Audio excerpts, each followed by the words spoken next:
This video is now in session, and today I want to talk about Trump's popularity, or more of his unpopularity, because he is now at a point where he is more disapproved of than at any point of his presidency. That is astounding, and if you look at how high the numbers have jumped ever since the Capitol storming, it has risen very dramatically, even more than exponentially.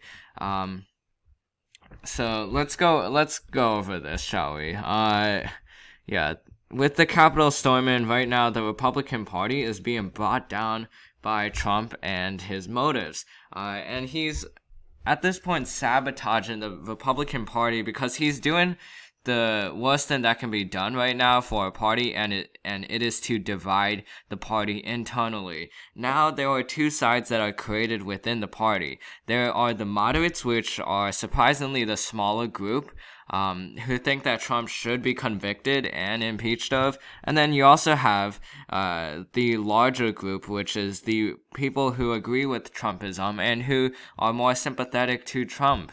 And ultimately, both groups need each other to win as a Republican Party. Without each other, they won't win. So what Trump is doing by dividing the two groups and not making them homogeneous, it really puts them at a disadvantage for future elections. Now, luckily for the Republican Party, this is after an election, so it most likely will not provide repercussions. It could in 2022, but the American population tends to forget a lot of things. So after 2022, I don't expect these events to have any impact. But it has technically already have an impact on the U.S. Senate, because we saw it in the Georgia 2 runoff races. Democrats won both of those races because the voters in Georgia were repudiating Trump once again, and as a result, Democrats took control of the Senate since 2014. It's a major development, and it shows how our two-party system is more broken now than ever. Both parties have two different arms. The Democrats have the moderate establishment arm, and then, or should I say leg, and then at the other leg they have the progressives, who are smaller but still do provide some control of the party. Meanwhile, the Republican Party has the moderates, who think that they should steer away from Trump in the future, and then you have the bigger arm or the bigger leg that wants Trump to still have a big role in the party. And it's not surprising to see why. Donald Trump was able to garner the second most amount of votes for a presidential election. He was able to help flip a lot of the House seats, even though he was not able to retain his own seat in the White House. And a lot of voters still like him, especially the uneducated voters.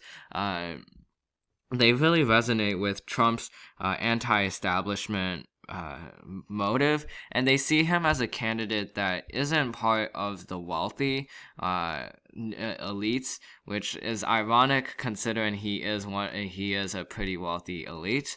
But nonetheless, they view him that, and as a result, they like him. A lot of these uneducated workers like him. So right now, this really provides a difference. It really provides a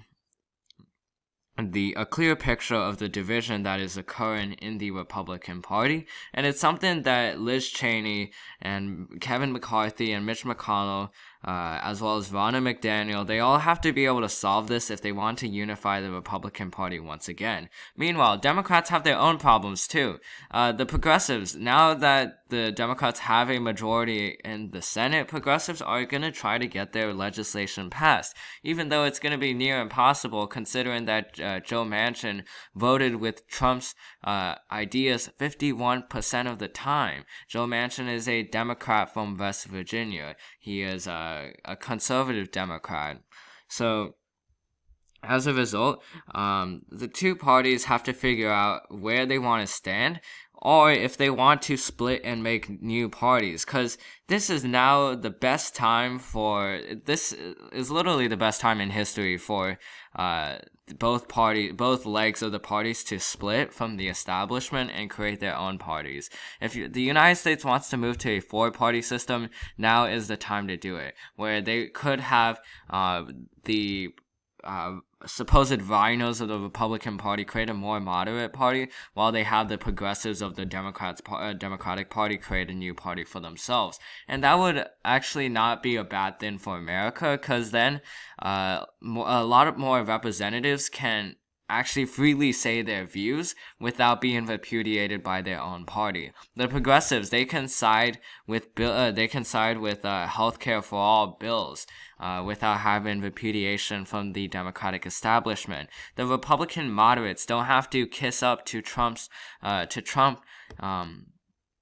if they create their own party. So yeah, now is the best time for a four-party system to ensue, and this is just gonna be the ending message for this video.